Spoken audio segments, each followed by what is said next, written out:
قضية الفنان القدير عبد القادر عيزون والكوميدي عبد الفتاح جوادي بدات كتكبر الخوت، ودابا راه وصلت الحال اعتقال.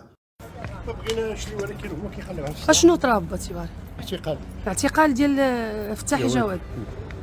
دابا لك ما تنبغيوش واحد يوصل درنا مع جميع الحلول اليوم غير ديال الاعتقالات. الحلول ما بغاش يفهم راسو ودرنا مع جميع الحلول حتى البارح حتى لاخر لحظه باش نكونوا حتى لاخر لحظه، وحنايا قال لك غادي نتفاهموا تسجيل غنتلاقاو في المحكمه.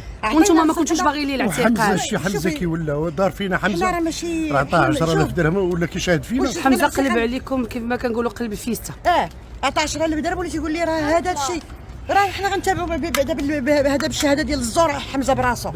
اذا كيفاش جاكم خبر اعتقال فتاح جواد؟ ما بغيتوش يعتقل، جيت انا ما بغيتوش عطانا هو اللي عطانا الحق. كنا شوفي حتى الاخير لحظه وحنا جميع المحاولات يعطي الناس رزقهم، نسمحوا ليك بشويه وخذ شويه، ولكن نكون راجل. راه حنا عندنا وليدات تاعنا، عندنا مصاريف، حنا عندنا مشاكل باش تشد فلوسنا نمشي نضربهم في الشرابات. وتخيلي حنا في المحكمه ودايز من حدانا القاضي اللي متكلف بهذا الملف الخوت تبين ليه بان عبد الفتاح جوادي متورط في عمليات احتيال ونصب، بالاضافه الى اعمال القذف والسب والشتم. دابا خليونا الخوت نعرفوا القضيه كيوقع عليها من الاول، وديك الساعه نعطيو الراي ديالنا ونعقبوا. اذا نبداو الخوت من الفنان الكوميدي عبد الفتاح جوادي كيجمع الممثلين والفنانه باش يشتغلوا معاه في واحد العمل ديال واحد السلسله اللي تعرضات في قناه تيلي ماروك سميت السلسله تريكة القنب. المهم الخوت السي عبد الفتاح مشى عند الفنان عبد القادر عيزون الملقب بالتباري والحق عليه لدارو، هزو من حدا باب دارو ومشاو لواحد القهوه كاينه في شارع غاندي بالدار البيضاء. المهم شربوا قهوه ديالهم والسي عبد الفتاح بدا كيطرح الاسئله للسي التباري. شحال تخدم معايا السي التباري في واحد السلسله؟ جاوبوا السي التباري وقال ليه الثمن اللي خدمت به في الكوبل غادي نخدم به معاك. قال ليه بشحال خدمتي في الكوبل؟ قال ليه خدمت ب5 المليون. فجاوبوا السي عبد الفتاح وقال ليه لا بزاف عليا، 10 ايام ب5 المليون. لا غادي نقص لك مليون من هذا الثمن اللي قلتي لي. الفنان القدير السي التباري حشم منه وقال ليه صافي ماشي مشكل خليها 4 المليون، ولكن شوف راه النهار الاول جيب لي الكونطرا. قال ليه السي عبد الفتاح صافي كون هاني. بهذه الكلمه الخوت ديال كون هاني اللي تبت بها السيد وعطاه الامان. المهم بداو كيصوروا في التورناج. النهار الاول الخوت مشاو لمحطه القطار فين يصوروا، فعلى حسب اقوال السي التباري كيقول بان الفنان عبد الفتاح جوادي خلق لهم مشاكل بالجمله مع البوليس اللي كانوا في هذيك المحطه. علاش؟ حيتاش ما خلاوش يصور. ايوا السيد ما عنده لا رخصه ديال CCM، ما عنده لا رخصه ديال اليونيسيف، كي بغيتو يخليوه يصور، يعني ما عندوش الحق باش يصور.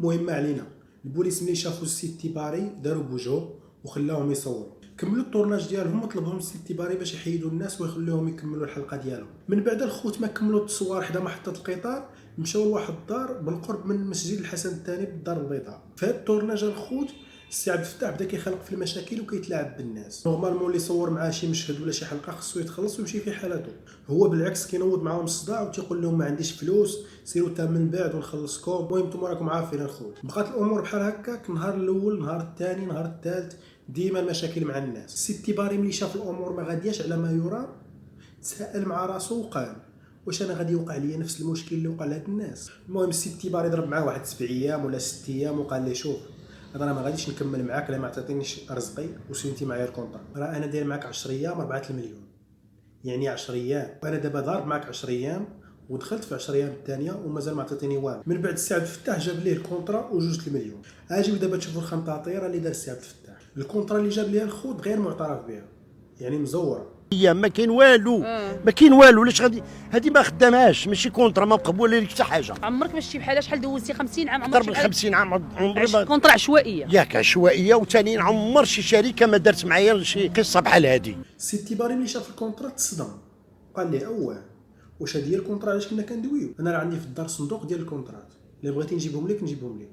انا راه ما غاديش تقول بني بهذا الكونطرا الخوت ما فيهاش الثمن اللي اتفقوا عليه، وما فيهاش الايام اللي اتفقوا عليها، وما فيهاش لونطيط، وما فيهاش الكاشني ديال الشركه، وما فيهاش راس المال ديال الشركه. يعني باينه الخوت ورقه عاديه مصوبها غير عند كاتب عمومي. السي التباري قال لي شوف هاد الكونطرا هادي راه مزوره، وغير هاد الورقه هادي اللي عطيتيني دابا راه غادي يديك للحبس. السي عبد الفتاح ملي سمع داك الكلام الخوت من عند السي التباري بدا كيسب فيه ويشتم فيه بواحد الكلام نابي، يعني غير من الحزام لتحت. السيد كبير في السن الخوت هو يسخف وطاح وتلموا عليه الناس والممثلين. مالكاش واقع ياك لاباس اودي هاد السيد راه هاجرا واش واقع. صافي السيد ناض كمل التصوير حيت جا الخوت راه ضروري ما يكمل المشهد. من بعد السي التباري ما كمل التصوير مشى في حالاته، فكيتفاجأ بواحد المكالمه هاتفيه من ولد اختو كيطلب من السي التباري المسامحه وكيقول ليه غيمسحها فيا، انا غادي نضمنوا لك كون هاني واخا سيتي. من بعد الخوت مشى لواحد الفيلا كاينه حتى ستاد دونور بالدار البيضاء، بغاو يصوروا فيها البقيه ديال السلسله. السي التباري عاود قال لهم عطيوني رزقي الله يرحم الوالدين. عاود جاوبوا السي عبد الفتاح وقال ليه صافي كون هاني نمشيو للعروبيه نصوروا وتاخذ رزقك. المهم الخوت قربوا يوصلوا للحلقه 26 ووالو نفس السيناريو كيتعاود ونفس الاسطوانه كدور. السيد بغى ياكل السي التباري في رزقه وبغى ينكر السي التباري في الاعمال اللي قام بها. الخوت راه ماشي غير السي التباري اللي تم النصب عليه والتحايل عليه، لكن بزاف ديال الممثلون والفنانه اللي تنصب عليهم من طرف السي عبد الفتاح جوادي، فمنهم الفنان الكوميدي والموهوب حمزه مستغفر. موعدني انا ب 30,000 درهم، موعد السي التباري ما عرفش شحال الثمن اللي داير معاه، عطاه غير 2 المليون. موعد عزه حتى هي موعدها انه يعطيها مع 3 المليون وعطاها واقيلا غير مليون وباقي كتسالو. موعدني انا ب 30,000 درهم، انا كنت ما كندويش، انا معروف عليا ما كندريويش، حاضر راسي باغي غنخدم، اهم حاجه غنخدم ونبان للمنتجين والمخرجين بان لهم في واحد الصوره زوينه، بان لهم في واحد ليماج زوينه ان الدري قرا في المعهد ومخرج فهمتي وعنده دبلوم د المسرح. اجي نسولو دابا الخوت السي عبد الفتاح على هاد التهم اللي موجهه ليه ونشوفوا وجهه النظر ديالو في هذا الشيء. الانترفيو اللي داروا فكنت تفاجئ كذلك كيعيطوا لي بعض الصحفيين اصدقاء شكرا لهم بحالي بحالكم، يعني كنتفاجئ بهذا الخبر هذا. بالنسبه للمشكله ما كاين حتى شي مشكل، المشكل هو هذوك الناس بحال راك عارف شي واحد ملي كيجي كيرمي عليك الباطل هكاك، فهذوك الناس فعلا خدمنا واحد السلسله يعني تعاوننا فيها كلنا، فخلصتهم مشات الامور كما ينبغي. بايده بيا كنتفاجئ بانهم كيظهروا في منبر اعلامي وكيقولوا بانهم ما تخلصوش وتم النصب عليهم ونصبت عليهم وحكا دالينا رزقنا. لحد الان انا مستغرب. هذا السيد اللي هو التباري اللي كان معروف انه عنده مشكل، كان عنده ديجا مشكل مع حسن الفد، قال لي كان نصب عليا هو دائما. المهم الخوت بقى كيقول شي كلام اللي انا حشمت صراحه ندوزو في هذه القناه. المهم من بعد هاد الفنانه هادو السي التباري وحمزه مستغفر وبزاف ديال الممثلين ناضوا رفعوا عليه دعوه وجابوا ليه البوليس واستدعوه الخوت ولقاو انه فعلا كاينين كونترات مزورين. من تما الخوت فهم السي عبد الفتاح حاجه وحده، اما غادي يخلص دوك الناس ويعطيهم المستحقات ديالهم واما يدخل الحبس. داكشي علاش دار واحد البادره ديال الصلح ومشى عند هاد الفنانه وبدا كيبوس لهم في ريوسهم وكيطلب منهم السماحه. وكنشكروا كذلك الممثلين اللي زعما داروا بادره، فانا كانت من عندي البادره ولكن هما رحبوا بالبادره ورحبوا بالفكره. واش نقول لك، كنطلب منهم السماحه وكنقول لهم سمحوا لي ان شاء الله، وان شاء الله غادي يكون كل شيء ان شاء الله يكون بخير. غادي ناخذوا المستحقات وغادي نضحكوا وغادي نديروا شي حفله، وعلاش لا ما نجيبوش شي حلوه ونحتفلوا ونديروا احنا غير ضحك ان شاء الله باذن. لا السي لا، هاد المره غادي نجيبوا لك القفيفه ونتبعوك العكاشه. اودي هاد السيد انا بعدا والله ما بغا يتفهم ليا، فمنين جا عندهم الخوت وطلب منهم السماحه عاود ثاني نكرهم. خصو يكون راجل، خصو يكون راجل، خصو يأدي الناس الواجب ديالهم، راه ماشي غير انا اللي ضيع، راه ضايعين الناس بزاف. راه فاطمه الزهراء عارفه كل شيء من البدايه حتى النهايه. اللي سمعتوا الامر ديال الاعتقال بقى فيا جاتني البكيه دابا حتى هجم عليا لان عنقني وكل شيء. قلت له قال لي اجي السيد القاضي، مشيت عنده قال لي صافي ترميني. ولهذا خصو يعرف القانون، خصو يعرف يحكم. حسيتي بالبكيه من بعد الخوت دخلت الاستاذه والقاضيه رشيده احفوظ وبعض الناس اخرين، فقرروا الخوت هذه المره وكما سبقت ليا وذكرت لكم باش ينقصوا ليه واحد القدر ديال المال باش زعما يتنفس ويعطي لهاد الناس رزقهم. ولكن هذا السيد راسو قاصر وناض عاود نكرهم الخوت واستدعاه وكيل الماليه وقال لي شوف، يا اما غادي ترجع لهاد الناس فلوسهم والمستحقات ديالهم واما ماكلهم غير راسك. درنا على الاعتذار وساعته لله، المستحقات ديالهم غتعطيهم لهم ان شاء الله. احنا اتفقنا، جلسنا في قهوه اتفقنا ان شاء الله. اي واحد كي بقى عنده شي حاجه ان شاء الله غادي ياخذها ويكون واحد نكونوا خوت ونكونوا احباب انت المشاكل ما فيها حتى شي. نشوفكم في اعمال جديده ان شاء الله متالقه وتتبارك الله. هاك تهضر كتضحك الناس ان شاء الله ربي يخليك. هاك تقول ان شاء الله عندنا ان شاء الله نشوفوا في اعمال جديده ما نشوفوش هكا في المشاكل وهذا حتى واحد ما يبغي المشاكل. سي جوادي هنا فين وعى وعرف بان الحبس كيتسناه. تما الخوت فين قرر يدير واحد الجوله على المغرب كامل ويدير فيها سكيتشات وعروض بغيتها زعما باش يتصالح مع الشعب المغربي. مشى للسطاط ومشى لاسفي، يعني ما خلا فين مشى في المغرب. واحد القضيه الخوت اللي جابت لي انا الضحك بعدا، قال لك اسيدي السي جوادي شي ناس كان كيعرضوا عليهم ياكلوا الشوا وبحال شي لعيبات اخرى ديال الماكله كان كيسلت عليهم وما كيخلصش مول الماكله. واجي نقول لك بلاتي نقول واحد الحاجه، غتمشي تخلص مول الشوا اللي خلصتي. لا انا ما كنتش عارف وانا حيت نسيت. حتى قال لي ملي تلاقيت مع حمزه قال لي راه فعلا راه نسيناه وكان معايا هو وواحد الاخت ديالي بارك الله فيك. وانا انسان كينسى. شحال من مره انا كنمشي حتى كيعيط لي شي واحد ما كيقول لي راه نسيتي الله يحسن العون. ما واخا سيدي نقدروا ندوزوا هذه، تقدر تكون لوجي، ولكن الغريب في الامر الخوت ان القاضي المكلف بهذا الملف ديال السي جوادي عطى الاوامر ديالو باش يتعتقل وهو في اثناء المحاكمه. وهذا دليل الخوت ان السيد باقي ناكر الناس في رزقهم ومازال ما عطاهمش الفلوس ديالهم وما كاين لا صلح ولا تنازل. فعلاش الخوت في الاول كان كيطلع في هذوك المنابر الاعلاميه وكان كيدير فيديوهات وكيسيء فيهم هذوك الناس وهو عارف بانهم مدي لهم فعلا رزقهم وباللي هو راه فوتيف. خلص منها الترونسبور كتعطيهم 100 درهم ديال الديفريمون في النهار ديال الكارو ترونسبور. شنو ثاني كتجيب منها لي زاكسوسوار ديال الممثلين كاملين. انا لحد الان انا ما فهمتش، لحد الان باقي مصدوم ما فهمتش. الا نتوما ما تخلصتوش اجيو اخويا وجلسوا معايا في الطبله وكل واحد انا نجبد الكونطرا ونجبد الكونطرات ديالكم، والا ما خديتوش فلوس راه كلشي كاين مضبوط، كلشي كاين اوراق مضبوطه كلشي.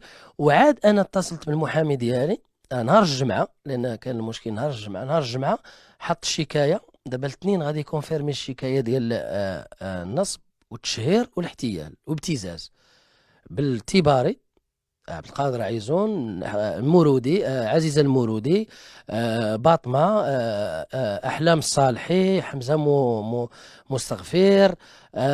مهم كاينين هما شي 7 ولا 8. ان هذا السيد هذا ما فهمتش. هذا السيد هذا التباري بعدا عنده مشكل مع الفد، جرى عليه بعدا الفد ما بقاش خدمه. وفاش جيت عنده انا بدا كيبكي قال لي عامين ما خدمش. دابا عاد عرفت علاش ما خدمش، عاد عرفت انا المشكل علاش ما كيخدموش الناس. اش نقول لكم، الانسان اللي كيقمر بعدا ما تثقش فيه. انسان 74 عام عمره ما صلى، عمره ما دار جبهته اتجاه ديال القبله، هو كيقول لك ما كيخافش الله، خصك تخاف منه. واجي دابا السي عبد الفتاح نشوفوا هاد الناس اللي سقتي لهم فيديوهات بزاف وتسببتي لهم في احراج كبير امام الشعب المغربي، وهذا الشيء راه كيأثر على الكارير ديالهم الفني. واجي نشوفوا ردة الفعل ديالهم ملي سمعوا خبر الاعتقال ديالك، فالناس تاثروا وبداو كيبكيو. ولكن باش ديرنا حنا رزقنا لا حرام عليك. ودابا انت بقى فيك هو اكثر من رزقك اللي دار. هاد الدموع هادو انا عارفاهم ديالاش. في الاخر دابا كلشي تيحكي ولا غيبقى فيك الزهره اختي بسلام. شنو بغيت تقول لهم المغاربه اللي كيشوفوا يسمعوا لي المغاربه كلهم. ما بغيتيش انك تسمع لك واحد النهار انك دخلتي ما بغيتش شي واحد من ابناء هذا الوطن للسجن، ولكن راه ماشي انت اللي دخلتي. ما بغيتش ماشي هو ياك ولدي. ماشي النهار الاول حسبتها بحال ولدي قلتها لك. قلتيها لي وقلتي ما بغيتوش يعطينا غير رزقنا. شنو وقع لحمزه؟ شنو وقع لحمزه بعد القضاء؟ حمزه قلبو رشو داكشي وجا شاد فينا لان كان معنا هو دار فيه القاضي قال لي كيفاش شاد فيهم كان معاكم ودار شهاده الزور؟ قال لي شحال عطاني 10000 درهم. عطاك هو مشى معاه واقيلا مشى معاه تا هو اعتقلوه. ايه معاه واش هو اعتقلوه؟ يمكن تا هو تعتقل باش بتهمه شهاده الزور. ايه شهاده الزور دار شهاده الزور ضدنا. هو كان معنا هو مسيني وموقع وخرج خرجات اعلاميه تيقول بان اكلكم في رزقكم بان تظلمنا وبان تكربسنا وبان دار لينا وفي الاخر هو جروح داه معاه.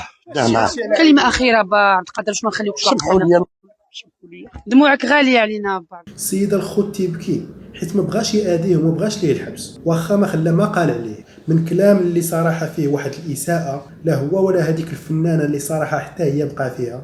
ودي اولا غيره ما عارفينش اننا في دوله الحق والقانون. ما عارفينش ان عندنا قوانين كتحكمنا. النهار اللي بدينا وحنا تايقين في القانون ديالنا، فهمتي، وقلنا غادي فهمتي راه القانون ما يضيع حتى شي واحد مادام حنا عندنا حق، فهمتي، على حق ما طلبنا حتى شي حاجه، تنطلبوا حقنا. فاطمه زهراء كنتي وكنتي معنا من ولكن الأول. هو شنو كان كيظن راسو انه فوق القانون؟ ما عرفش اختي، ما عرفش، ما تقدريش تدخلي من دماغ فهمتي بنادم وتتعرفي كيفاش يفكر. اما الدموع راه انا شي نحضر ما نحضر شي واحد ما عنده تعلق بين شي انسان تيبكي حدايا راه اوتوماتيكمون تيدوزوا ليا الدموع. وما كما قلت لك راه حنا ما بغيناش القضيه، فهمتي، كنا بغينا الانسان يكون شويه فيه شويه الوعي، شويه ديال هذا. الناس الخوت متأدبة ومتخلقة ومن رواد الفن المغربي وما بغاوش ليه الحبس واخا هو مدي لهم رزقهم. فالله يدير شي تاويل لهاد الناس الخوت، والله يهدي السي عبد الفتاح جوادي على هادشي اللي كيدير وتعفو عليه من هذاك الحال، حيتاش الناس الخوت منين غيشوفوه في بحال هاد البلانات فراه ما غاديش يبقاو يزعموا يشتغلوا معاه في شي عمل فني بالمره. خوت وصلنا للاخر ديال الفيديو، هادشي اللي كان في هذا الفيديو اليوم الخوت. كيف العاده الى عجبكم الفيديو ما تنساوش تخليو لايك. نتلاقاو في فيديو جديد الخوت، والسلام عليكم ورحمه الله وبركاته.